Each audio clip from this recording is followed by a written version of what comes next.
ನಮಸ್ಕಾರ.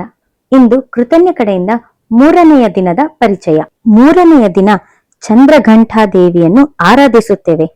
ಈ ತಾಯಿಯ ರೂಪವನ್ನು ನೋಡಿದಾಗ ಭಯವನ್ನು ದೂರ ಮಾಡುತ್ತದೆ. ಆದ್ದರಿಂದ ಭಕ್ತರು ಚಂದ್ರಘಂಟಾ ದೇವಿಯನ್ನು ಪೂಜಿಸುವುದರಿಂದ ಧೈರ್ಯ, ಶಕ್ತಿ ಬೆಳೆಯುತ್ತದೆ. ಇಂದಿನ ಬಣ್ಣ ನೀಲಿ. ನೀಲಿ ಧರಿಸುವುದರಿಂದ ಮನಸ್ಸಿಗೆ ಸ್ಥಿರತೆ, ಆತ್ಮವಿಶ್ವಾಸ, ಧೈರ್ಯ ದೊರೆಯುತ್ತದೆ.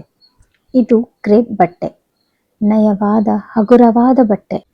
ಇದರಲ್ಲಿ ರಿಂಕಲ್ಸ್ಗಳು ಹೆಚ್ಚು ಕಾಣಿಸದೆ ನೀಟ್ ಲುಕ್ ಕಾಣುತ್ತದೆ. ಬಣ್ಣಗಳು ಕ್ರೇಪ್ ಬಟ್ಟೆಯಲ್ಲಿ ಚೆನ್ನಾಗಿ ಹೊಳೆಯುತ್ತದೆ. ಅದಕ್ಕೆ ಈ ರಾಯಲ್ ಬ್ಲೂ ಬಣ್ಣ ಇನ್ನೂ ಹೆಚ್ಚಾಗಿ ಶೋಭೆಯನ್ನು ತರುತ್ತಿದೆ.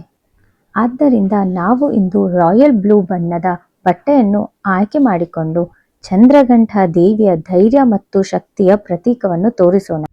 ಈ ಬಣ್ಣ, ಈ ದೇವಿ, ಈ ಶಕ್ತಿ ಕೃತಜ್ಞ ಜೊತೆಗೆ ಆಚರಿಸೋಣ.